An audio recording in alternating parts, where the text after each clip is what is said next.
Welcome back, everybody, to another episode of Comic Shop Talk on the Late Night Chat Network, your first stop for pop culture talk. I'm your host, Niko, and joining with me today, as always, my co-host, Chris. How's it going? Hey, not too bad. How are you? I'm good. And this is our weekly comic book review show where me and Chris get together every week. We talk about the comics that we've read. We give you our ratings and reviews, our thoughts on them, show off some of the artwork. Sometimes we get into comic book news. Sometimes, like today, we'll be opening up a blind bag here on the show since I got my my order a little late here for the Ultimate Endgame. I'll be opening up one of mine. Don't worry, Chris. I got yours here. I won't open up yours. Well, you can open up both there. You can just put out which one's which. If you want, you're going to have to pick which one you want then, all right? So these haven't been touched. Don't worry. Save that for the end. I haven't re-glued them. Don't worry. So yeah, maybe we'll do that then at the end here. So stay tuned for that, guys. But yeah, this is episode 212. Make sure to like and subscribe. You can hit us up in the comments. You can also check back on some of the other episodes that we come out with that are in the playlist here on the YouTube channel, or you can just check back in the feed. But we have a whole playlist of 212 episodes now, as you can see, as well as a bunch of different other comic-related shows that we've done. We also, a couple of weeks ago, me and Chris did our year-end awards show, basically, where we awarded out some stuff to some of our favorite things of 2025. And, we do comic book solicitation videos, let you know about upcoming things that are coming out that look interesting. So all kinds of great stuff. Make sure to check that out. Today, we're going to be talking about the new comics that have come out for the week of January 7th, 2026, our first comic book week of the new year. And spoiler warning, as always, be forewarned, we are going to be getting into what happened in the books to properly review them. So, if you're worried about getting spoiled, you can always read your books and come back. All right, Chris. All right, let's talk comics. Cheers. Cheers. Talk some comics.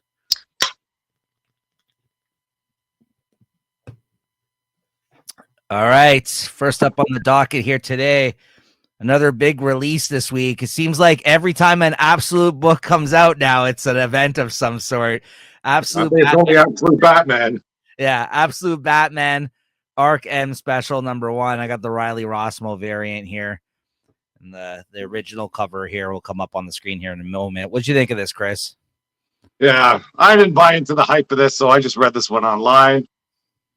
I don't regret it. I regret maybe just because I think the speculators are all over this comic. But for the comic itself, it wasn't too bad. Just, I guess, a bit of lore building. I don't really care too much about the history of this Ark-M or however they want to call it. It's what does it start out with?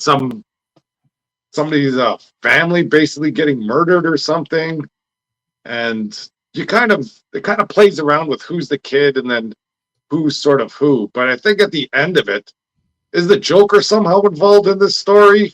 Yeah, so my interpretation of it was that at the start, we're following the history of Dr. Arkham's family, who all got brutally murdered, and then he chose to open up the Arkham Mental Hospital in Gotham after, I guess, to kind of treat people that were like his mother, I guess, was not well, let's say, in the head, and her husband didn't come back from the war. He died. So then in retaliation to getting this news, as a response of some sort, she ended up killing the messenger, literally killed the messenger, and then killed her kids other than Dr. Arkham and herself. Yeah, except for one. So she traumatized this kid as a result, which was brutal. And then he opens up the hospital as he gets older, and then he encounters a kid, which they're now linking to the other issue that we just read with the joke, which had a supposed Joker origin essentially in it. Yeah. Of all these theories, right? Remember the kid in the alleyway and all that kind of stuff? That's kind of picking up on that in this issue about the kid that visits the Arkham mental hospital, and basically, you find out by the end of it, he's the Joker, and he takes over the hospital by the end. He drives. And wasn't there a prisoner in there that was kind of referred to as the Joker too? Yeah, so they tried to fool the reader at first. And okay, yeah, so that was just a bit of a swerve. Exactly, and then it turns out the kid is the one that influenced the guy that we think is the Joker to do this stuff. in the hospital, like he's the one that messed with his head, and Yeah.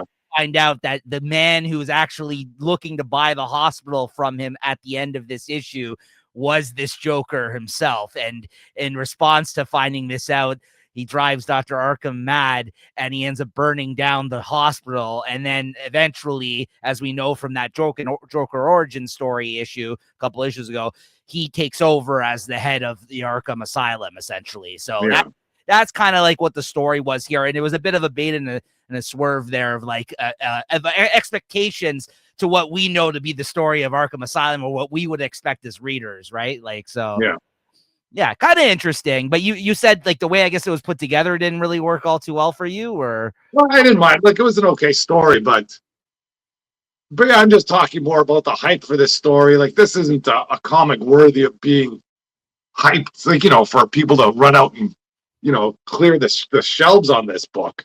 It's nothing, spectacular happened in here. Yeah, and they had some nice covers. I agree on that. But I don't see why this book's going through the roof.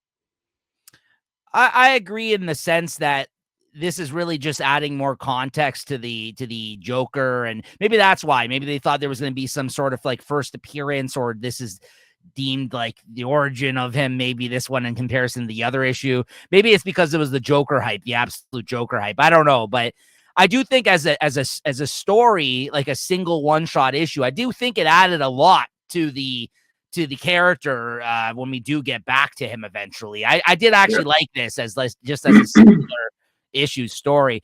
And the artist we had on this issue is Joshua Hickson, who we just recently saw on The Deviant with James Tynion, right? This is the same artist, who I quite like his art, and I think it really fits this type of story, obviously, like a darker kind of, story that's told here, more realistic instead of like one of the superhero issues, essentially, right? This is more of just like human tale that's going on here. Yeah, I don't know. I dug it, but I get what you're saying. There's a lot of hype behind this book, and maybe this wasn't the issue that deserved all that hype, but it flew off the shelves. Like I said, my LCS, apparently 25 minutes in, they were sold out of this book this past week. So not that they ordered that many copies, but I haven't seen hype for a book like this probably since Saga from Image Comics. And that was like 15 years ago now. I remember that when that book came out, like all kinds of people that had never read a comic in their life were just coming into the store and trying to buy this book because they had heard about it. And I feel like this is gaining some of that same momentum at this point, this title. Yeah. Yeah. I mean, I'm interested in this character. I like this version of the Joker that we're getting here. I like that you're getting all kinds of different stories about him, though, that are adding to the lore, let's say, of what your expectations are for a new version of the Joker, let's say, right? And it's kind of like not what anyone is expecting, I feel like. I mean, he's still insane. That's obviously one part of the character. So, what'd you give this, Chris? Yeah, I'll give it a 3.75. I was never a big fan of the Arkham lore. I'll give this a 4 out of 5. I did enjoy it as a single one shot, but yeah, I agree with what you said. Like, this isn't, I feel like I get why the hype was behind the last Joker issue, because that was like the first issue where this is, I don't know. Is this required reading? I think it's definitely going to add to the mystique of the character, let's say, and when we get back to it. But if you miss this, it's not the end of the world. It really doesn't have much to do with the current storyline here. This was kind of cool too. The different people in the cells. It seems to be, I don't know, Man-Bat. I don't know who the other guy. Who did we see that guy already before? The guy that's all nerves. I don't know who that is. This nerve kind of. Yeah, I don't know. I'm not big on the DC history to kind of just pull those names out. Oh, and then Deathstroke is a fucking vampire.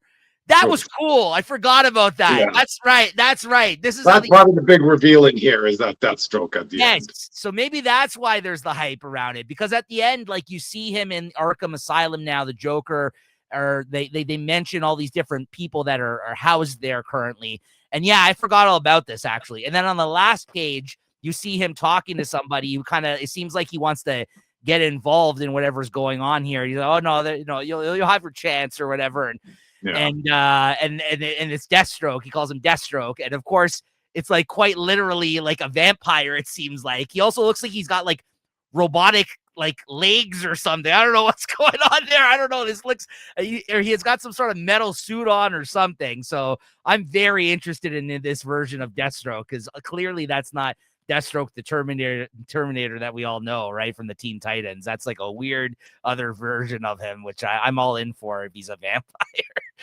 All right, next up we got DCKO Nightfall #3.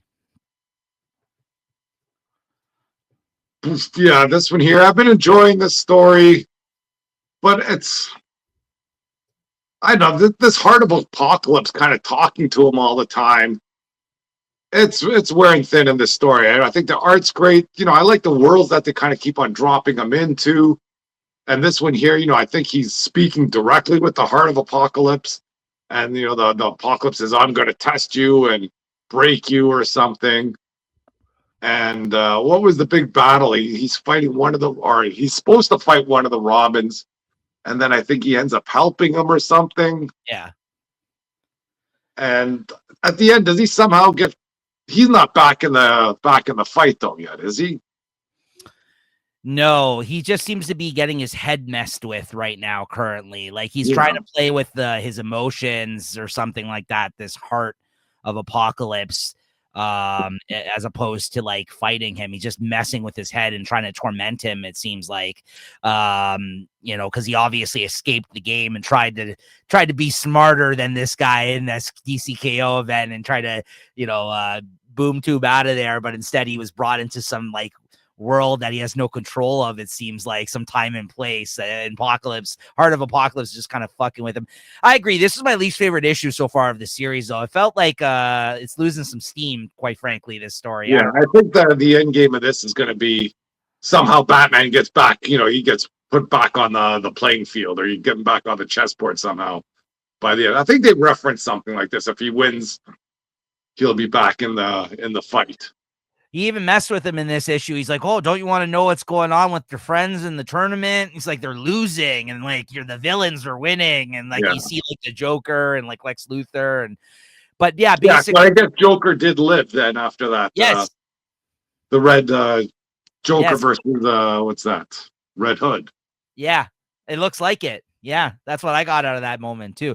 So like Tim, like he talks to Tim, and who's like taking over for Batman at this point, and in the future, and like he was like he kind of said like he didn't want to accept like his death. He wanted to work one last case with him, so he like helped him solve his death, like who killed him. And right when he's about to kind of like bring closure to Tim, like, in this future version of him, like the Heart of Apocalypse rips him out of that moment and brings him somewhere else. And so like he never really kind of gets that closure. And then you see Damian, an older Damian version at the end, who shows up with a son, which again was something that we've never seen before for Damian. We've seen him aged up, I feel like, in something else, like where they showed you he's going to become Batman at one point. I think it was during like Morrison's Batman run or something. But this is the first time I feel like they've ever actually showed you that he's going to have a son, which was kind of interesting. But I think that's going to be the next issues where, I think they're going to kind of give Batman a happy ending and see if he's going to choose that. Right. Which, if everybody knows Batman, that's exactly what he doesn't want, because if he accepts this life for himself, that means he can't actually continue to fight crime. So like the Batman cannot be happy. That's the rule about that. That's one of the many rules of the character you can't break. Like, he is not supposed to have a happily ever after. There's a reason why they pulled the rug up under him with that stupid fucking Catwoman wedding that Tom King set up for 50 issues that never actually happened. It's because he cannot just get married and go off and live somewhere like a happy life. He's Batman, right? So, but like, it's almost like there's some level of acceptance in this where he knows that these guys are going to like take over for him, but he just can't let it happen in the way that it's supposed to happen. It seems like he's, as long as he's living and breathing, he will do everything in his power to not have that happen. Right. So they don't have to take on the mantle. So this is his son or whatever. So that's basically where it's going to lead to. Like you said, like it's okay. It's not what I thought this series was going to be. So it's different than the other KO stuff. I'll say that it's a little bit different, the route they took. Yeah, those solicitations definitely had me thinking this is going to be something else. But yeah, but it's been okay. It's great art. This story keeps you entertained. I'd give it a 3.75 as well. More after we talked about it, yeah, even though this is my least favorite issue, yeah, 3.75. There's some interesting stuff still going on here. Next up, we got Cheetah and Cheshire rob the Justice League #6. We're going to see a couple of conclusions to series here this week. This is the last issue in this miniseries. What do you think of this, Chris?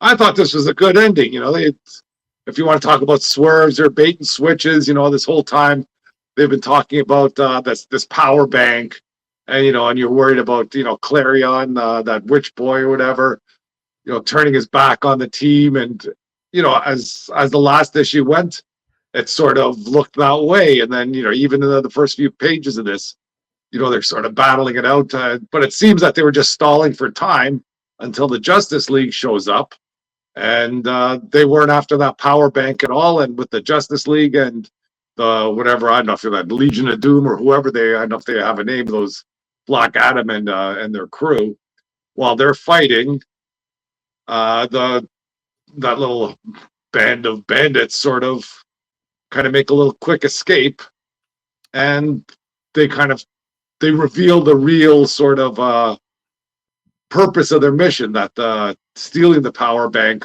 was just more of a decoy, and while everybody's worried about the power bank, a couple of them went into the trophy room and basically took everything they could get.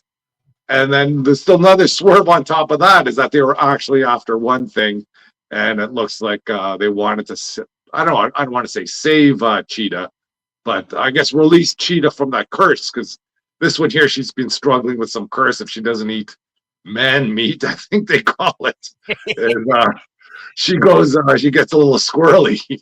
Yeah, and it seems like that somebody's going to pick up on that, what happened to the character at the end of this series, the way they ended it and left that up in the air, because that's a pretty big change for that character, as well as one of Wonder Woman's like main rogues gallery characters, right? So like, at least and then who knows, now that she's maybe now that she's not a furry anymore, she might change her ways, or might even kind of push her to be more evil, because she's always been sort of on the fence. I think, hasn't Cheetah and Wonder Woman kind of seen eye to eye on things? And at times, yes, yeah. She's again one of those characters that's beholden to this curse that she got put under. If she wasn't, then she necessarily wouldn't be a bad person.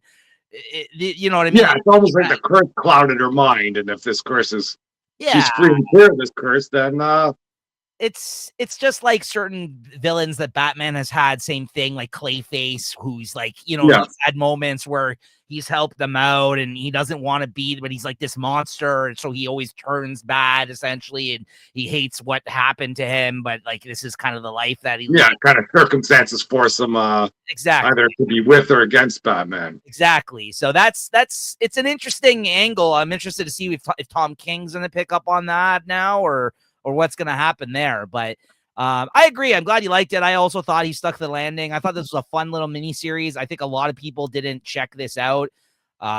This is definitely something I could see that has gone under the radar for many people, just even based on the idea of this series or the title alone.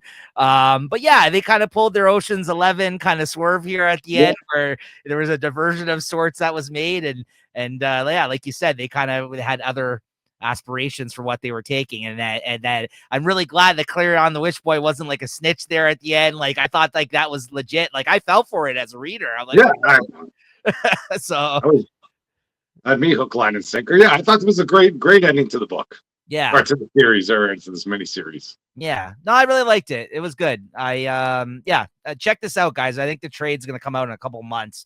I think this is one that I read this digitally. But I'm definitely going to pick up the trade like myself when it comes out, because I like this series. What'd you give this? I might even give this a 4.25, but maybe a 4 for the whole series, or even 3.75. I'm gonna go. I'm gonna go 4 for the whole series. Yeah, this is Cheetah here when she transformed. I'm gonna go 4 and 4. Actually, I'd say just a solid 4 all around for me. For this series. But yeah, I could even go 4.25 on the ending, but I think 4 out of 5 for the whole mini series. It was really good. I enjoyed it. A little bit of a lull in the middle because they had to kind of connect point A to point B there with the whole mission statement here of this setting out, getting the band together, doing all this kind of stuff. That's it. Wasn't really a big fan of getting the band. The band wasn't that great to begin with. Like, right. They could have just got this band together, in the first few panels, and everything would be fine. I don't know if you have to spend a couple issues getting this band together. Me, I love that trope. I know you love that trope, but it's good when it's a good band. Sure, more characters that are known. Yeah, I agree. Yeah, like if it was kind of bringing together a C or B tier band, you don't have to spend that much time on it. What do they do? You just got to say, hey, you want to do this? Of course. What am I doing? I'm doing nothing. That's fair. But yeah, I still enjoyed it overall. Good stuff. All right. So another ending of a series here this week. Nemesis Forever #5. One of the issues I did get. Many shops in Toronto this week, actually, their truck did not show up for Marvel and Dark Horse books, depending on where you order from. So yeah, there was a Penguin truck that that's right. got lost. Yeah, so if you order from Universal, you were good to go with your Marvel and Dark Horse and other things this week. I ordered this, but I didn't get my issue as a result yet. But what'd you think of this ending? Well, they really ramp up the violence in this one again, and I'm always down for it. It's always fun. It was fun seeing kind of, like you say, since all the stories were coming to an end, you have that FBI officer that's sort of sacrificed everything, and her story sort of unravels. And then that story with Nemesis trying to take over that guy's company. I think he meets him in a restaurant and then basically just blows everybody away in the restaurant. Then I think he's about to kill that guy. Then he gets the call about that agent. Then he goes, tramps down there. And then I think their plan is to basically blow up whatever city they're in. And when he finds out what's going on, it's great, and then I think he has his hand on some sort of trigger that's gonna blow. Oh yeah, I'm just gonna blow her neck up. And then she's like, oh, she's one step ahead. It's like, well, you don't think I have a trigger too? I let mine go 2 seconds ago. And then the freaking whole building freaking collapses on him. And you see Nemesis sort of just trying to push his way out of there, and everybody's trying to get out of his way. And I think he ends up dying, doesn't he? All right, so that's where I wanted to ask you what your interpretation was of this. So, yeah, because there's something going on at the end. So there's a moment, if you remember, like last issue or whatever, he like sold his soul, it seemed like, to like this devil or whatever in that whole like Lazarus pit area, whatever the hell he has around, where he trains under some guy, and he basically gave his life away for ultimate power and for him to always to succeed. Or if he doesn't, basically the person that kills him will end up dying by his hand or something. I think they reference that in here. Right, and they show that flashback moment in this issue towards the end there. What my interpretation of this was, and it may be totally wrong, is that he was reincarnated as the baby that she gives birth to at the end for him to kill her eventually. Because that's what I got. Because when you look at that one scene of that baby, that's not a happy looking baby. Right. And then I looked at the color of the hair and the sinister look on his face. And then I looked back to the start of this issue where you see him like not like with the costume on. And I'm like, yeah, the color of the hair is the same. I'm like, it might be that might be what happened. It's just absolutely. Yeah, Nemesis isn't over. I'll say that much. There were some things I didn't love in this, I gotta say, just because like it was, I liked the ending, but it was like, there's so many things you really just got to go with here at the end of this. Yeah. I'm like, give me a fucking break. This woman, first off, outsmarts him. That thing that he did, it seemed like was totally pointless because he just gets taken. He ends up killing himself at the end there. And maybe that was his whole idea, is that I can come back because I'm going to die by my own hand here. Maybe, so the ending was really out there and interesting, I will say, if that's what happened with the kid. But then like she like survives the building by like going in like a just kind of like by divine intervention. Oh, the girders just magically whatever protected her. Yeah, I'm just some of these things were a bit of a stretch, even for like a crazy series like this has been. I'm like, come on, like I don't know. There's a couple times I was like, give me a break on this, like this moment. But overall, it was pretty good still. I don't know, that the ending was wild though. I mean, Yeah. it's just like, what the hell is that going on there? Yeah. If Mark Miller doesn't know, he's got to reel this back in though. This is getting a little crazy out there, you know? It is. Like, it was better when he was just, he was just Nemesis, just a pain in the ass trying to, right. upset the system and kill everybody. And then, he'd almost have, I don't want to say a redeeming reason to do it, but he did have he had a reason, valid or invalid. Most times it's a psychotic reason, but you could follow that line of reasoning.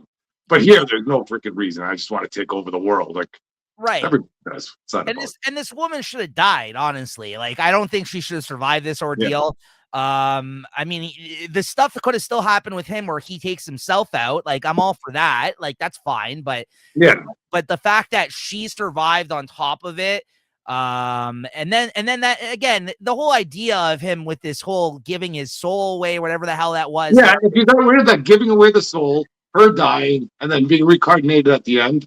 Right. I think it would have been just a great series with him. His plans went awry, and that's it. He died. But it's like, but this series has only really gotten this out there. Like, I would say, like, on this one, right, or the last couple of issues, I'll say, because I remember when that first happened with that person, that last issue when he gave his like life away or whatever as like for that power. I remember you weren't really seemed like 100% on board with that. You were like, that's kind of like, I don't know what's going on with this. If I recall correctly.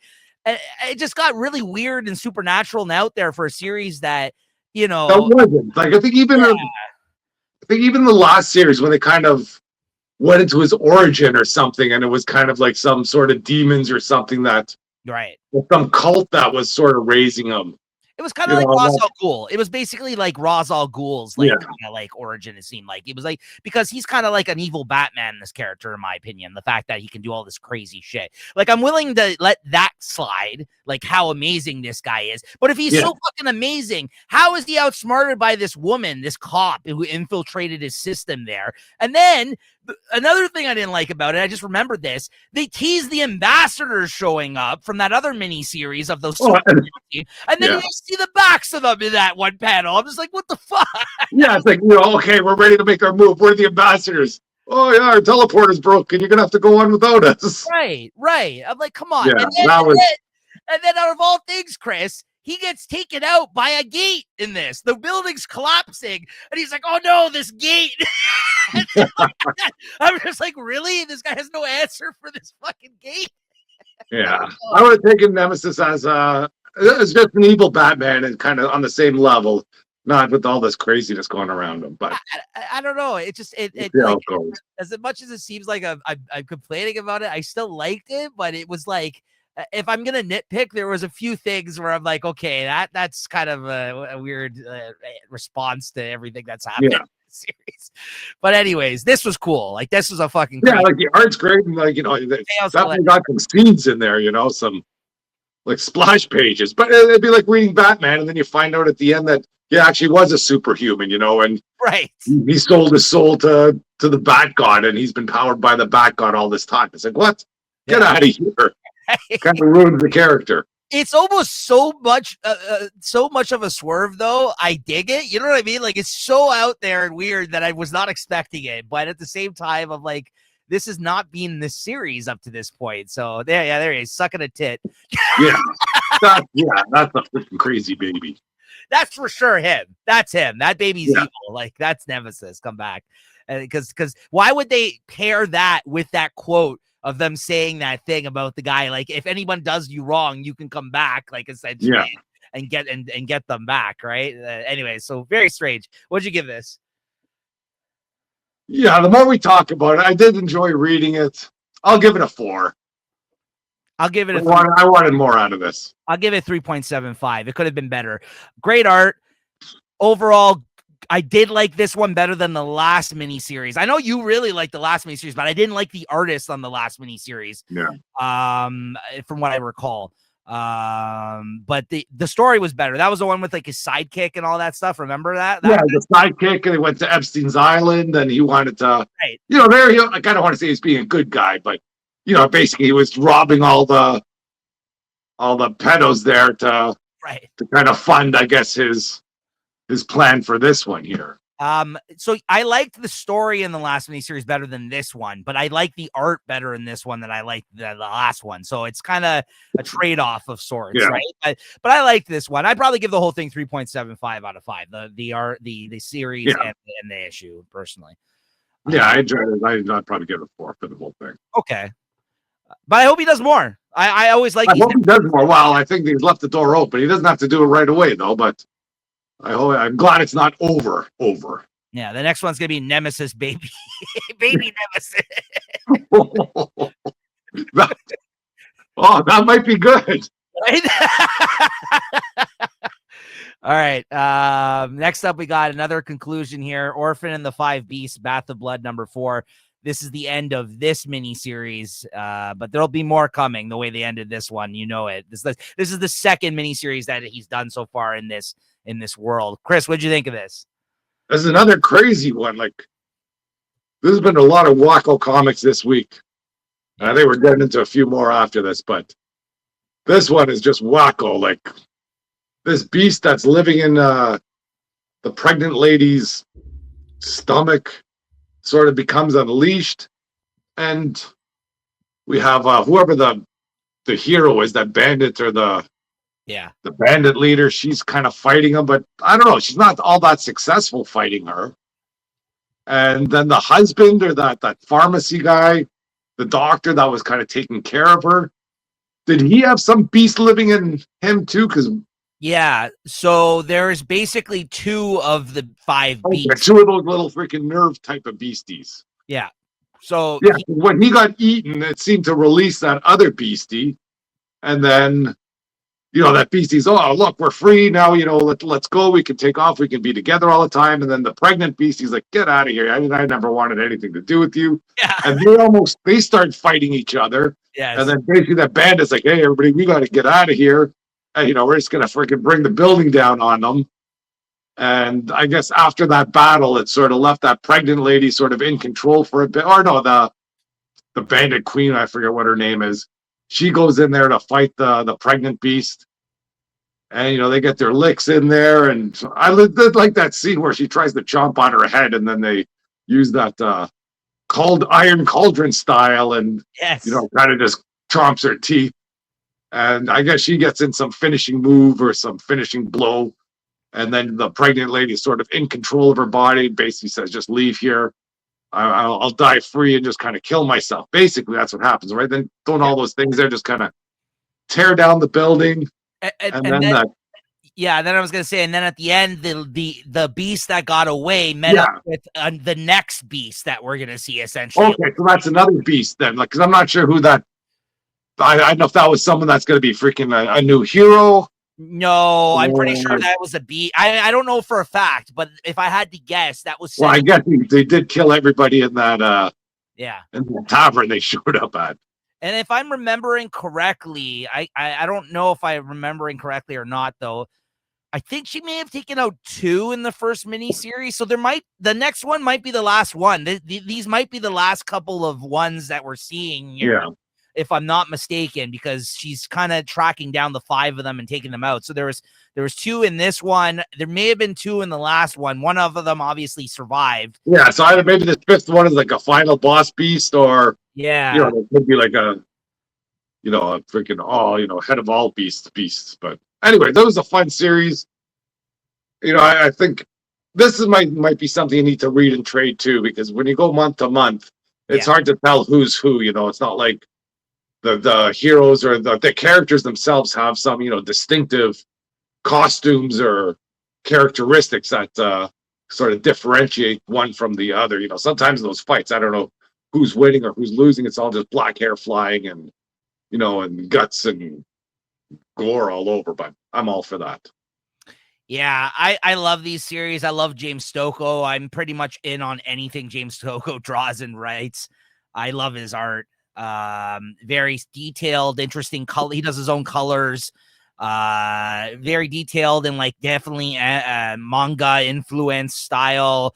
I really like his stuff. So this whole kung fu epic that he's done within these 2 miniseries that have been 4 issues, If you guys haven't never checked this out, definitely give it a shot. Like the first one's just called Orphan and the Five Beasts, the first trade that's out, and then this one's Orphan and the Five Beasts Path of Blood. This is the character that shows up at the end. So I'm really excited. I mean, the only problem is because of the amount of detail and stuff that goes into his artwork, we're probably going to be waiting a year to the next installment of this, which, listen, a good thing's worth the wait, but I think I feel like we got one last year. I'm pretty certain. Yeah. So it's probably going to not be out till like 2027 or maybe at the tail end of this year, 2026. So that's the only thing that sucks about this, because it usually takes them a while, unless you had these banked or something. I don't know, but usually it takes them a while to draw these 4-issue miniseries. And that's what I like too. Like, these installments have been small. He hasn't been biting off more than he can chew. He's not drawing this like out where it's like 8 issues or 12 issues, something like that. They're 4-issue installments,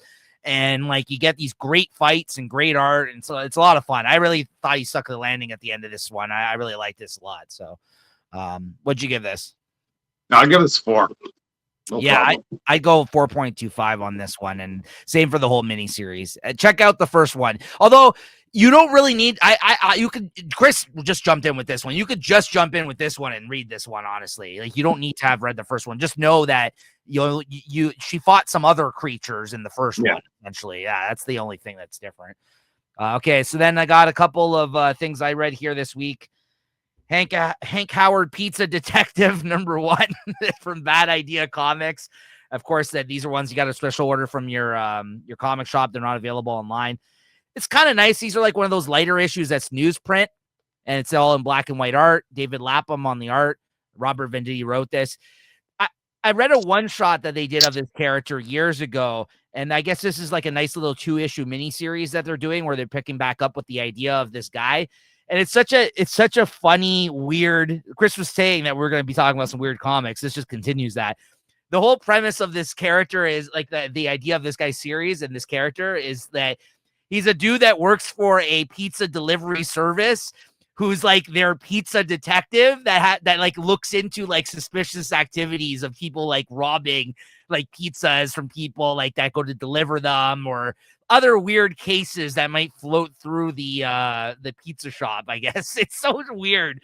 So he's like this guy, and the whole thing is written like it's an old school like noir detective movie kind of thing. Like it's like the whole inner monologue of the detective, and he's got like the hat and everything and the trench coat, and basically he stumbles upon this whole conspiracy of somebody smuggling drugs within the pizza boxes in this one. And then all of a sudden he's like in the middle of this whole case that the cops have been following, like the FBI, for like 2 years. And like he's like in the middle of it all of a sudden, and he's trying to track down this guy. They find out that they're hiding coke in like pizza boxes or something like that, like bricks of coke, and delivering it. It's so weird and out there and fun though. And like the whole issue, he's making pizza like related puns. Like he's like, that guy's greasy, just like a pizza, or something like that. Just like stupid things like that. Like, yeah, I don't know, this situation's getting a little cheesy over here. Like stupid shit like that. And it works. It's really well written.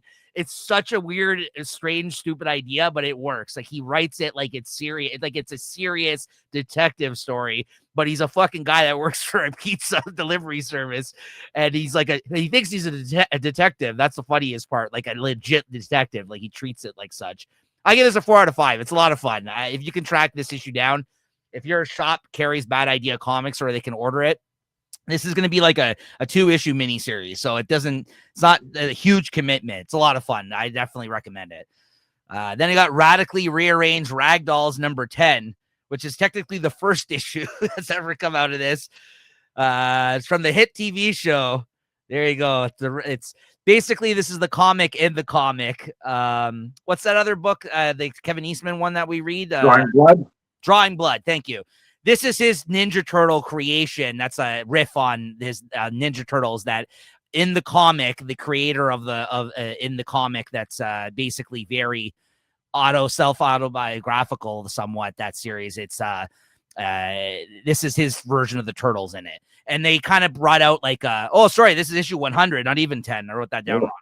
So it's kind of a fun idea. I liked it in the fact that they actually did it, but as like a story, it wasn't anything special. This is definitely not required reading, but just as a kind of fun little one-off, like wink at the reader, like, oh yeah, look, we did our own comic version of the comic that this guy created. I just don't know, like Chris had mentioned, he even maybe came across this when looking at digital comics and didn't even read it because he didn't maybe know. I don't know who's actually, unless you're really into that series and remember that that's what this is, who actually picked this up. I'd be interested to see who just picked this one shot up thinking that it was a series. And unfortunately, by the end of it, you're not really going to get a follow-up, it seems like, with this story. It's just like an oversized issue in a very cartoony style about these instead of Ninja Turtles, they're cat ninjas. And there's a whole, I don't know, issue with them getting fish in this. And there's somebody stealing all the fish from their market, and they got to track these guys down to get their fish. Instead of pizza, they're obsessed with fish. I guess, they're cats. So it's fine. It wasn't anything special, but it's just fun that they actually kind of did this. So I'll give them that. I like the fact that they actually went out of their way to do this. But as a singular, Kevin been writing this. I think he's co-writing it with the other guy who wrote, because he doesn't even write. He co-writes Drawing Blood. He does the story in Drawing Blood. Like he wrote, but he doesn't write it. Like he's the one that plots it. So I'm surprised they didn't use this to parody something out there, like maybe MCU or the DCEU, you know what I mean? Because basically it wasn't like the Turtles when they first came out. They were basically just a parody of Daredevil. Almost, Yeah, so I'm surprised you didn't do something like that, when you say the stories about, fish. It just seems like a surface level story. There's nothing underneath it that's kind of, like, oh, this is, this means this or something, you know what I mean? No, it's very forgettable. So it's kind of fun that they did it, but if I didn't buy this, I wouldn't have been disappointed. Yeah, so the story is by Troy Little, and the script is by David Avallone and Troy Little. And so he drew and wrote it, this Troy Little guy that does the cartoony style. Kevin Eastman isn't involved in this at all. And those aren't the guys that are involved in Drawing Blood either. Yeah. Kevin Eastman does it with Ben Bishop or whatever. That's the artist, I think, that did Last Ronin with him, the original series. So, So if you like Drawing Blood, you don't need to read this. It's not necessary. Yeah. I'll give it a 3.25. The fact that they did it is fun, but it's very forgettable. Wolverine 14. Very quickly just jumped on this issue because Silver Sable is in the mix for this storyline. We hadn't really been reading this series. We've kind of dipped in and out occasionally, but we haven't really liked the Saladin Ahmed's run for the most part, like what he chose the direction that he chose to go with the character. But now coming back from that whole event, it seems like his buddy there, the Wendigo, is not part of the storyline currently. He goes back to some sort of sacrificial kind of thing in the woods here in remembrance of somebody that they say, hey, remember issue 1? So it's like he's picking up where he left off before they went off the rails with that whole Wendigo storyline that we didn't like. So I don't know. He's doing something in the woods. And then all of a sudden it's the usual Wolverine trope of he's somewhere by happenstance and comes across some people that need help. And because he's there, he's going to help them. And it turns out he's in the woods. And there's he comes across a mutant encampment that they're afraid for their lives. And then he says, hey, hey, hold on. I'm here. I can help you guys if you're mutants, but they're afraid at first and they try to attack him and they're not successful. But Silver Sable snipes him from somewhere out in the woods. And it turns out someone had hired Silver Sable to look over this town essentially for these people that are these mutants. And it's almost like this is a mutant salvation kind of area. And then by the end of the issue, Weapon H, the people that work for the Weapon H people, they are attacking this compound. And then they find Wolverine there. And then obviously Wolverine stops them from taking them, from doing whatever the hell they're going to do. And then they report back to their bosses. And they're like, you should have got out of there right away. This is bad news. If you see, I told you, if you encounter any other mutants that are dangerous, especially somebody of Wolverine's stature that needs to get the hell out of there, we're going to call in the big guns. Alpha Flight shows up. So Alpha Flight's doing that whole thing where they're working for, I guess, the government or Weapon H or whatever now. And they show up on the last page. So there's a lot of elements I'll say that I am liking in the story. There's Silver Sable, there's Alpha Flight coming. There's some fun things going on. As a whole, it was fine.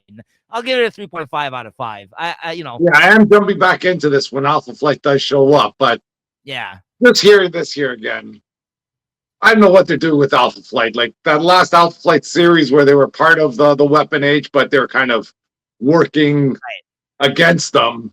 Right. And then now again, they have them showing up here as part of Weapon H. Like, Alpha Flight's either got to break away from Weapon H or be part of them. Like, they can't be this government group all the time that's sort of working against the government all the time. It's that trope's getting old. But anyways, I'll see what's happening in the next couple issues.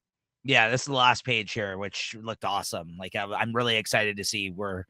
Like excited to see Puck and like I'm all in for the next issue. I mean, I'll read it. I read this digitally as well, so I'll give it. Like I said, 3.5 out of 5. Next up, Batman, Green Arrow, The Question, Arcadia, #2. This is written and drawn by Gabriel Hardman.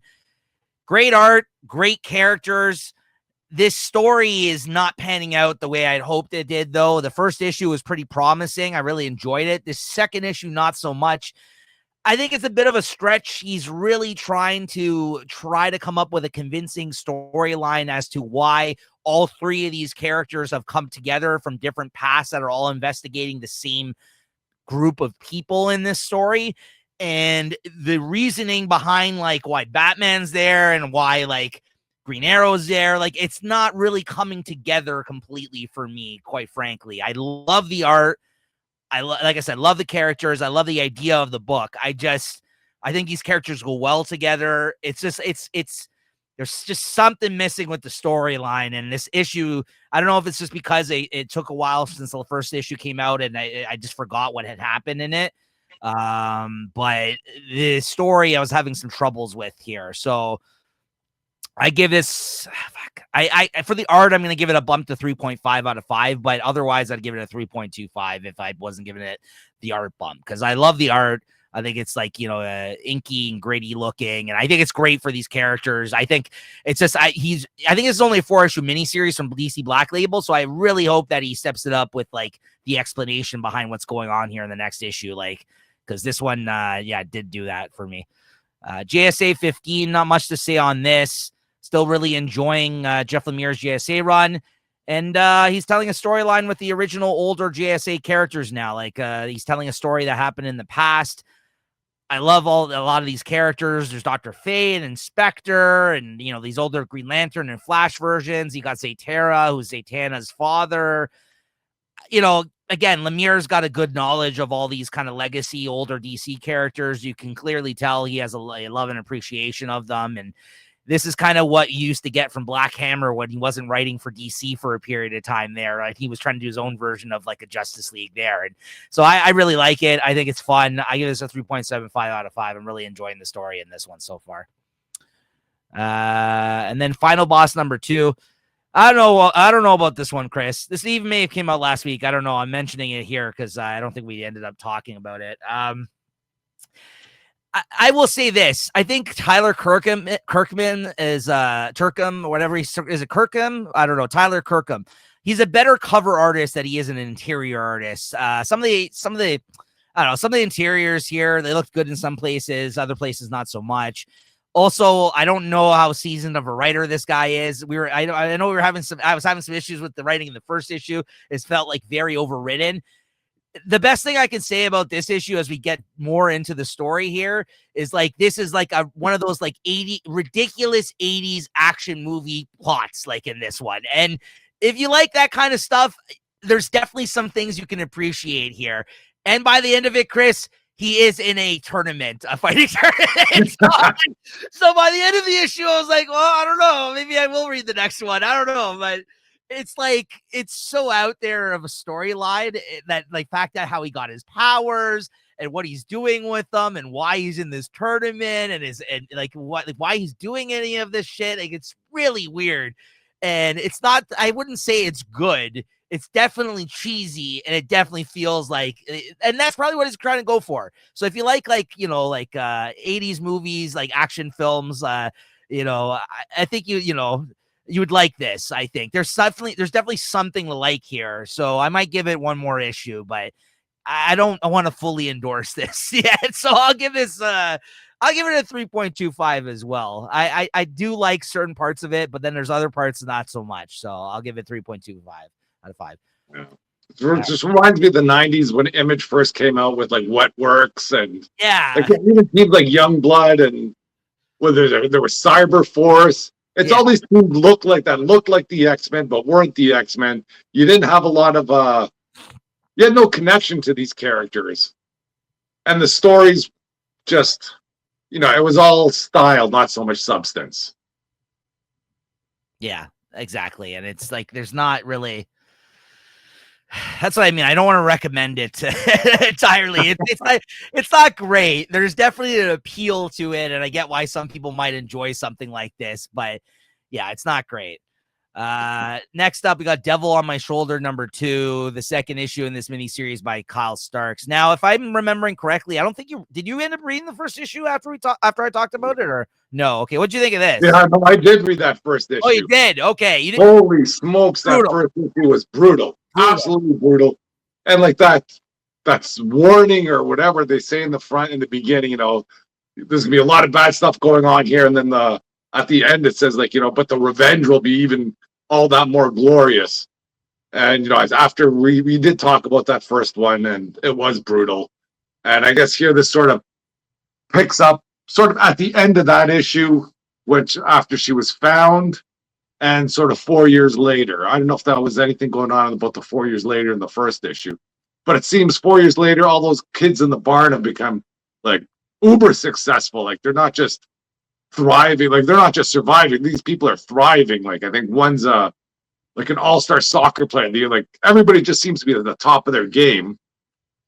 And then you find out basically what happened to this girl too. She was she was first rescued in a hospital, then she split, and she ends up hiding out in some church where there's a priest in there that seems to have a bit of a shady history. So you learn a bit about him, and he's teaching her the way of the knife, and she's out for revenge. The only thing I've got to say is after what they did to her revenge doesn't seem to be all that glorious. Again, this guy's a big soccer player, and she cut off his feet. Right. And then mailed those feet to one of the other guys. And then I guess you find out later on that this guy that lost his feet, he ended up dying from it. I would have felt better if he was somehow survived. And then, she's got more revenge to take out on him. And then she does track down on one of the other guys. And, this guy seems to be a bit of a thug, but she ends up taking him out. But once again, it wasn't glorious revenge. He basically kills this guy who didn't really suffer at all. And I guess she's still looking for the identity or the location of the fifth person. Sort of all the while there's some flashbacks of the priest, sort of about a bit of his history and how he's sort of guiding her through this I guess this revenge plot. So I'm hoping this Kyle Starks really cranks it up at the end, but I don't find this revenge very satisfying yet. Oh, I disagree. I mean, I get what you're saying. Like, I'm sure the stakes are gonna, like, she is taking these people out. I mean, but maybe the punishment doesn't fit the crime of what they did to her. You're right. It was very brutal what they did to her in that first issue. Although this is pretty crazy what happens in this issue too. It's to some degree. Maybe we didn't get it's true. We don't get the kill on screen in this moment where you see her and then you see her with the knife. We don't necessarily get that payoff here in this issue, but there's some brutal stuff happening in this book. I really like this series. It's so dark though, and Kyle Starks, it seems like, is getting darker and darker. And this has been like a trilogy of like dark. Like, I don't think he's getting dark enough for her revenge. Like, yeah, I was expecting that she'd cut this guy's feet off, right, and then still have him freaking strung up in a barn, and then she's like torturing him for information about the rest of them, and then getting all these guys together and just freaking going to town on all of them all at once so they can all watch each other freaking burn. But maybe I'm just a little too dark. No, that's an interesting, that is a good comment there. Interesting perspective there. I mean, they deserve to die in brutal ways for what they did to her in the first issue. Absolutely. So I just think, like, compared to Where Monsters Lie, which was very funny but messed up with serial killers, then he had that other series where he had serial killers trying to kill kill more people than the others. Yeah, that second one wasn't like the first one was kind of funny, haha. It was like, meant to be satirical. The second one was bad people, just kind of like, it'd be funny just because you kind of see how they think. But this is, yeah, like I said, this is a step in the. That's what I was trying to say. Darker. Yes, absolutely. And like, it's just such a crazy range. And Peter Kowalski, the artist that's doing this, is the same guy that drew Where Monsters Lie. They clearly are enjoying doing these little mini series of serial killers that they're doing. It's crazy. Yeah. Like, and it's so brutal. What'd you give this? I give it 4.25 still. It's good stuff. Agreed. Very good. Very good. Absolute Superman 15, Chris. That's one of the comics I got here. Got my issue. Basically, what's this one? A day in the life of Superman. A little bit of a aftermath of the Ra's al Ghul battle. Life seems to be coming back to normal in Smallville, and it looks like we're getting more of a Superman or a Clark. I don't know if they even call him Clark here, but a Superman that we recognize more. He's sort of just back on the farm, taking care of things there. I did like what they have where he's trying to, I don't want to say rehabilitate Ra's al Ghul, but every day he's going to Ra's al Ghul and just reading stories about all the problems that he caused. And, in the beginning, Ra's al Ghul's very defiant and, kind of, you think you're going to talk to me about this and you think this is going to break me. It almost seems, though, at one point that Ra's al Ghul might have broke a little bit. And then they have some other stories going on with, I guess, Lana Lang and Lois. They both kind of, they do a little bit of sweet talking to him, and all of a sudden Clark's, ooh, you kind of being, I don't know, a shy guy or something. He kind of gets out of there before they answer the questions. And then you have, what's his name, Brainiac, just kind of walking down the street. He wants to be all out of the situation, and he's showing up at Lex Luthor's front door. So as I was reading this, like, if this is a filler issue, this is how a filler issue is done. Like, everything is great about this. Nothing. Yes, Chris. It's advancing a lot of the story, even though nothing really happens, but everything's moving on. It's all interesting. It's all, it catches. Yes. It caught my attention. Yes. And, it just wasn't kind of fluff. Like, I'm wondering how, if Lana Lang's, like, especially since, the history of how things work in the real world, or I guess in the canon world, is that he does have a history with Lana Lang. He does have a history with Lois Lane, but they've never seemed to be together or not together, but all around at the same time. Yeah, Chris, I 100% agree with you. I loved this issue. I thought this was fantastic. Like you said, not too many things. Like, a lot of things were happening, but nothing where you're like, like big moments, let's say, but just all really good moments that they can build off of, and a perfect filler issue in between arcs, honestly, just to catch up with everybody, to catch up with the villains, to show you that he's like what he's about, what he plans on doing. Not to mention, I don't know if you noticed, Juan Ferreira was the artist on this issue who worked with him on Ninja Turtles. This is the same artist. This is he brought him over with him to DC on this book. And good job, Jason Aaron, because I love this guy's work on Ninja Turtles, and it was so awesome to see him on this issue. I was just like, oh, I hope he does more. And then at the end, you got a crazy ending to this issue where Hawkman shows up. Yeah, again, another thing. Yeah. I mean, it's so good. Like, and just like him trying to like I don't know, better Ra's al Ghul as he's like wasting away and turning older because he doesn't have the Lazarus pit, like rejuvenation stuff going on, and reading him these poems of all these people, these children that he's hurt, or all these like survivors of like his stuff that he's done. I just all these interesting things going on in this issue. Like you said, that you said it perfectly. This is the type of issue in between arcs that you want. Like, and it was done to perfect. I love this issue. I thought it was great. Really excited when I saw Juan Ferreira on the book too. So I have nothing bad really to say about this issue. I really like this. I'm really excited to see what happens next now. I'm glad, because after that it was a 14 issue arc, essentially that first bit of the series all up to this point. Right. And it looks like he's got enough on the go to really work into something interesting in this second year of Absolute Superman. Yeah, this was crazy. Absolute Hawkman shows up, and then you got Brainiac, that whole scene at the end there. Yeah, she's just walking through a neighborhood there in Missouri. This is brain hanging out. Yeah. Oh, yeah, he's going to see Lex Luthor. That's right. Yeah, which is also interesting. Yeah, things are really picking up here with this one issue. He knew what he was doing with this one. He had to kind of bring it together and start some new interesting stuff here. What'd you give this? Yeah, I get a 4.25 easily. I mean, I could even go 4.5. That's how much I like this. If something if there's some action or something, I might have jumped it up for me, but this was all just freaking teasers. Yeah.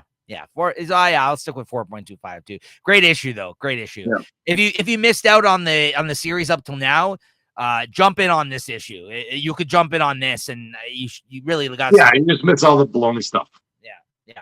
Yeah. Next up, we got Batman number 5.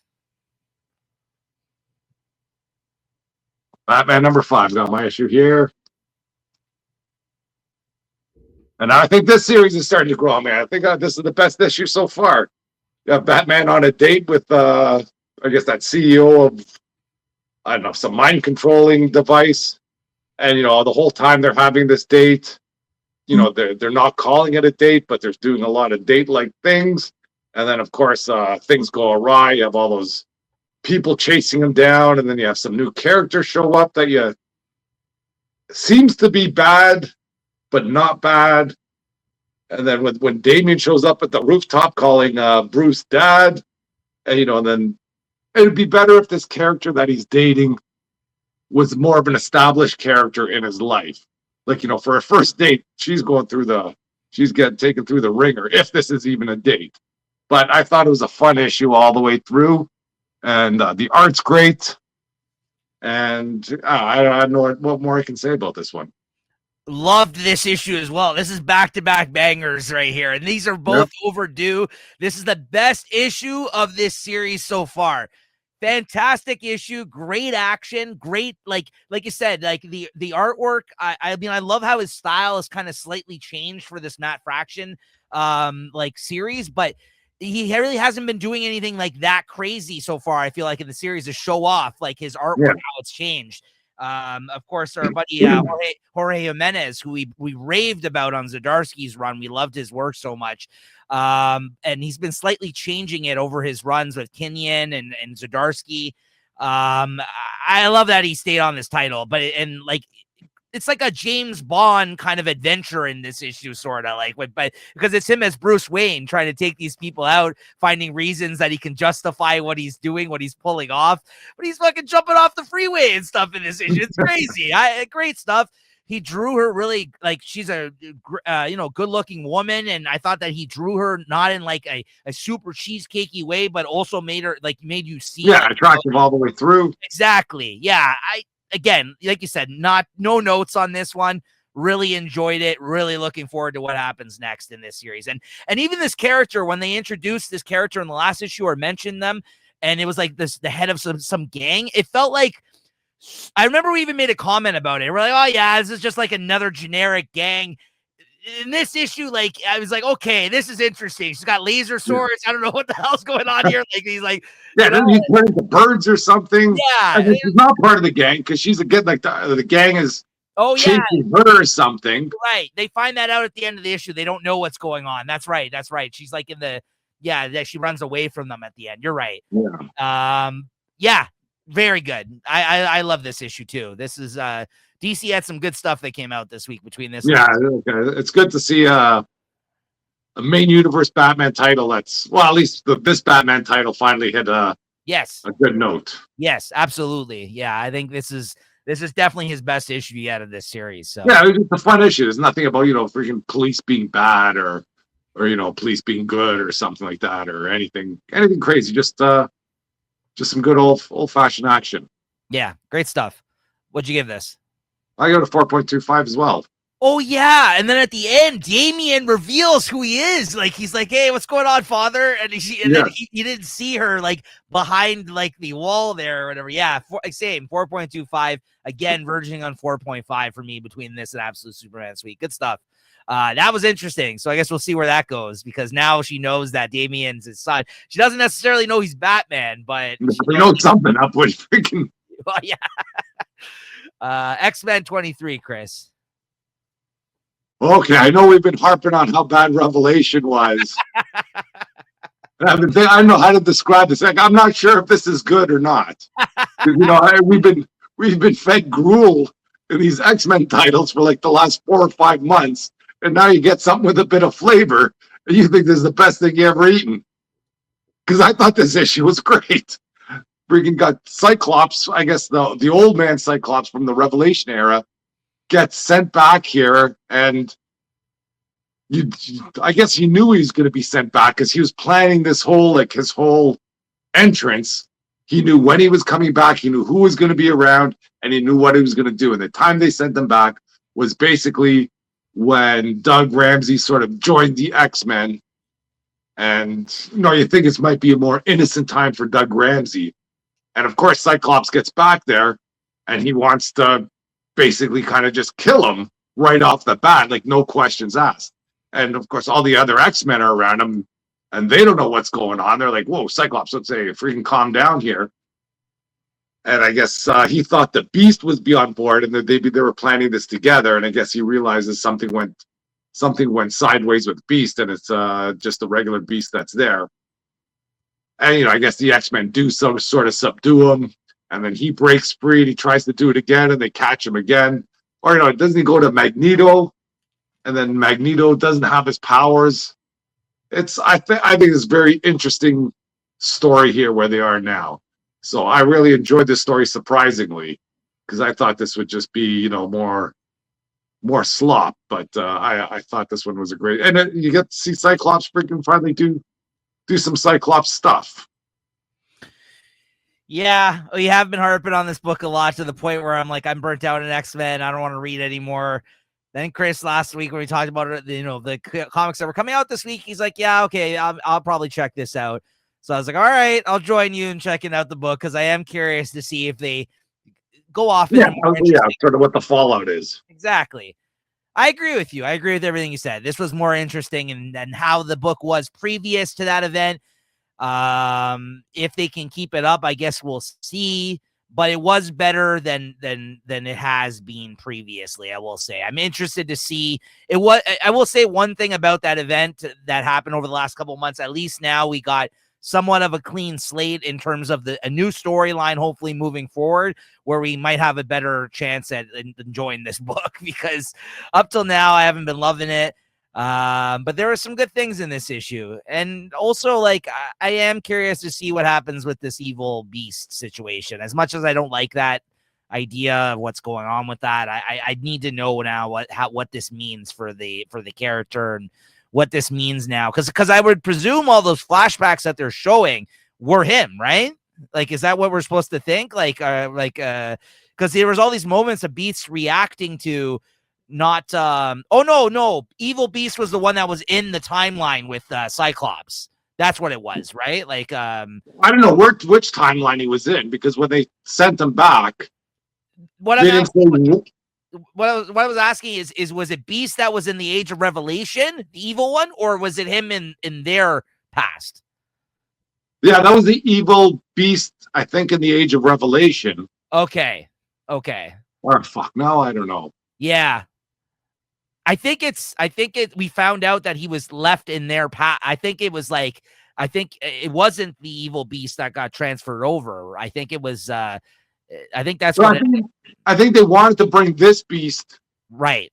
to the future, but they didn't. They brought the evil beast. And Okay. he was pretending to be Okay. sort of good. Okay. Yeah, you're right. I think that is what it is. Yeah. So I don't know. We'll see what happens. Interesting stuff happening, though. I will say that. Yeah. What'd you give this? I was ready to go. I'll give this a 4. Oh. I did enjoy this, and I do like the situation that they're in, like especially compared to where they were before this started. No doubt about that, but I'll go 3.75 on this. But I do agree with you. I'm still very wary about this whole situation. We'll see what happens. It might be one issue only, but we'll see. Ultimate Wolverine number 13. Oh, now this is not how you do a filler issue. No.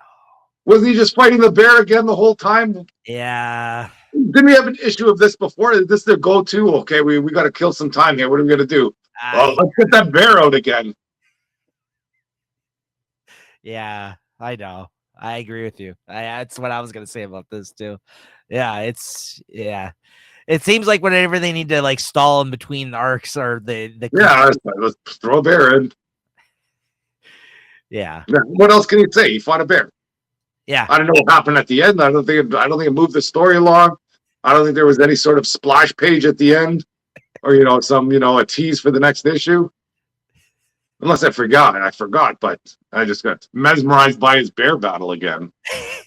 No, not much happened in this issue. That's what I was gonna say. Like, this was a pretty forgettable entry in this series. For otherwise the series that we've quite enjoyed. Yeah, that you have been enjoying. Yeah, so this was no. What'd you give this? Sorry, man. 3.25. Yeah, not a great issue. Yeah. Venom 253. Now we're getting to some fun stuff here. I've been reading the previews for this. I thought there was going to be a scene where MJ was giving Paul the finger, but I think that might have been doctored or something. But we have, I guess, Paul trying to move into his new apartment. I just picked up the trade for the first bunch of issues where they were trying to figure out who Venom was, the all new Venom. Yeah, picked up the trade. I think it's the second trade that might be the good one. This first one, there's a lot of tomfoolery about trying to figure out who Venom is. All Carlos Gomez though. I had to pick it's all it up. good. It's good art. Yeah. Sorry. And we have Madame Mask making some power plays here too, so that was fun to watch. And it looks like she's taking control of AIM, and she's got it out for MJ, or for Venom, I guess, and MJ. She seems to know the secret there. And they have a bit of a throwdown, but just watching Madame Mask sort of take out all the people that were in line to run AIM. She's using like PIM particles with bombs in them, just blowing them all up. She's got MODOK sort of under her thumb. And then she threatens MJ when she blows up Paul's new apartment. So that was fun to watch. And MJ, kind of threatens MJ that she needs to either leave town or leave him alone or something, leave her alone or let her or stay out of her way. I wasn't too big on that scene with MJ and Flash when they're having their coffee, and she basically realizes that she's been bugged somehow, and they're talking with texts on their phones. And I don't know if Flash is trying to put the moves on her or not. I don't know what the heck's going on there. But anyways, MJ doesn't put up with this stuff at all. And as Venom, they take the fight right to Madame Mask, and I guess Madame Mask, she's got some sort of answer too, and some sort of mech bot. So I'm interested. This isn't the greatest stuff here, but it's fun for me, and I'm looking forward to them battling. No, I still am having a lot of fun with this book. I really like that Madame Mask is part of it. I love that Paul continues to get dissed throughout this storyline. I love that his life is in the dumps, and like they just keep torturing him, it seems like, and like she cares nothing for being with him anymore. So he also makes a reference in this issue that I thought was pretty funny, where you guys don't have this in this universe? And you're like, oh yeah, I keep forgetting the friends joke. It's like called Flonker or something like that. Something weird. Buddies or something. Yeah, buddies. And then he says some other word that's like friends, but it starts with an F, but it's not that. And he references something that happened on Friends, like the turkey on the head or something like that. Yeah. The turkey, but it was a ham on the head, and the name was like Flamonica or something instead of. And Chandler had a different name. Yeah, it was fun though, regardless. Like I really like the fact that they have to like signal each other, and like he's in her like body trying to like suss out like where this tracker is. It's just really strange and really wacky, and I'm all here for it. And I love Carlos Gomez's art. I'm really enjoying this book as well. Yeah. So it's good stuff. What'd you give this? I got a 3.75. Yeah, agreed. And finally, you got Amazing Spider-Man 19. Yeah, I didn't get my issue here yet. Hopefully this might be showing up. But anyways, we got Spider-Man. This is Spider-Man in space. And it looks like they're making their way to that Stargate or whatever I don't know, one of those relay points to get back to Earth. And Spider-Man sort of saying his goodbyes in there. And this relationship that he has with that Raylith Hellgate type person is, I guess they're really pushing this here because they seem to be getting all cozy. And from what I understood, he kind of doesn't say his goodbyes and he faces Hellgate on his own. I did like seeing kind of get the licks in on Hellgate at first, but I think Hellgate freaking pretty much trashes him once again. And then, of course, the whole team kind of shows up. Hey, you can't leave us without saying goodbye. And they pick him up. And I'm not sure if they go through that, that Stargate to head back to Earth or not. But it looks like that's going to be the case. It's going to be that sort of whole team up against this Hellgate guy. And I'm still not certain about this Hellgate's motivation. He wants Spider-Man to teach him something to help save his home world, it seems. Yeah. I don't know. There's something like that going on there. Yeah. So I think they're kind of sowing the seeds of some sort of redemption for this Hellgate. Yeah, I don't know if I picked up on that, but maybe, yeah. I like the interaction between all these characters. I like kind of how far we've gone with his relationship with them. It's been fun. There's been really good moments along the way. Yeah. I feel like still more invested in what's been going on in the home front, like while he's been away. But this has also been a pretty interesting story. So again, I mean, I feel like I say this every couple of weeks, but a lot of this stuff I am surprised at that I'm enjoying it for what I am enjoying it because it's just been such a different type of Spider-Man story in both storylines, quite frankly, because he's really putting him in a situation where you normally don't see him up in space, and he's got all these other people acting as Spider-Man in his place. So it's been interesting. Good art on this issue, of course. I liked it. I may have not liked it as much as other issues recently in the series, but I'm ready to kind of see this chapter. See it come to its end. Yeah. I'll miss Rocket Raccoon though. He's been about the best thing of this run. Just kind of almost as the voice of the reader, just like, this is freaking baloney. What are you guys doing all the time? He's definitely writing him like the Rocket Raccoon from the movies in this. Yeah. Song. Yeah, which is he does a good job at doing that. His smart ass comments are great that he makes along the way. So. Yeah. What'd you give this? I got a 3.75. Yeah, I'll go 3.75 as well. All right, that's gonna do it for this week of comics. What we read, but as promised, before we get into what we're looking forward to reading next week, we will be opening up a couple of blind bags here for you guys. Now, I didn't pick up my comics for the last couple of weeks of the year during the holidays, so I picked up these late. So I wanted to show off a couple of things. First up, one that came out a couple of weeks ago that we didn't end up talking about on the show, but that's Punisher Red Band #4. I got this Carrie Andrews variant. Yeah, that's pretty cool. Wanted to show that off. Then I got the regular Ultimate Endgame cover. And then I also got this Dan Panosian Wolverine and Spider-Man. Yeah, that's a nice one. That's the one I wanted. Yeah. So I picked up that. And as I mentioned, I picked up, me and Chris have blind bags for Ultimate Endgame that we're going to open up right now. So Chris, which one do you want? If you want to choose it. All right, I'll go with this one. Okay, this is the one. All right, here we go. You put them on the scale, you weigh them, see what might be a cardstock cover. So, as you guys may have heard, there was a lot of reports of damages to these. I hope that's not the case here.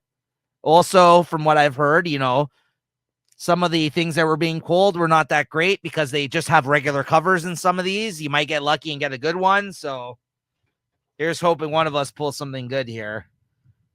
But they're actually delaying, I just read this week, the Daredevil blind bags a week later because they want to ensure that the same stuff that happened with these doesn't happen with those in terms of the shipping of them. So at least Marvel's trying to correct whatever occurred last time. With those. All right, here we go. Blind bag number 1. This is mine.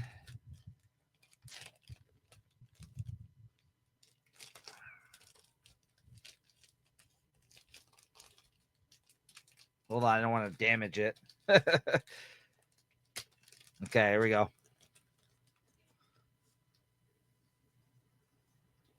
Oh, is it inside here?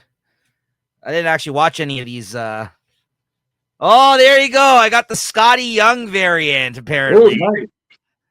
I don't know if this is like a numbered one or if this was just one of the regular variants, like many of these were. Yeah, I don't know if that was a racial variant or not, but hey, those are collectible. Yeah, I do like Scotty fans out there. Yeah, I'm not one that there's lots of people that like exclusively just get all his variants. I'm not one of those people, but I do like Scotty Young. So, yay. Not a bad pull. I didn't have this one, so I'm happy about that. All right, Chris, yours up next. This is Chris's blind bag here. Ended up picking up his copy here, or giving him a copy because I ordered a bunch. So hopefully you pull something good here. Let's see.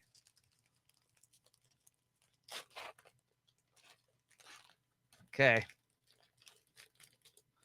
So they kind of put a cover over it. That's kind of interesting. Right. Like, all right, there's that. And Chris, what did Chris? Oh, Chris got the sketch cover. Ooh, That's kind of cool. it's not bad. There you go, Chris. You have a sketch cover if you ever want to get something drawn at a future con. You got an Ultimate Endgame #1 sketch cover. Not bad. Maybe. Not bad at all. There you go. Okay, guys, that's our those are our Ultimate Endgame blind bag openings. Apologies for the lateness on that. I know that just came out a couple of weeks ago, but I just ended up picking up my copies this past week. So there you have it. All right, Chris, what are you looking forward to reading next week, January 14th, 2026? Yeah, so for next week, I'll probably be reading the Ultimates 20. I don't know if I'm going to read Uncanny X-Men 22. I don't know. Yeah. I'll take a look at it. That might just be you on that one. Yeah, I got to see what that solicitation is. I don't think it has anything to do with anything, but we got the Avengers 34.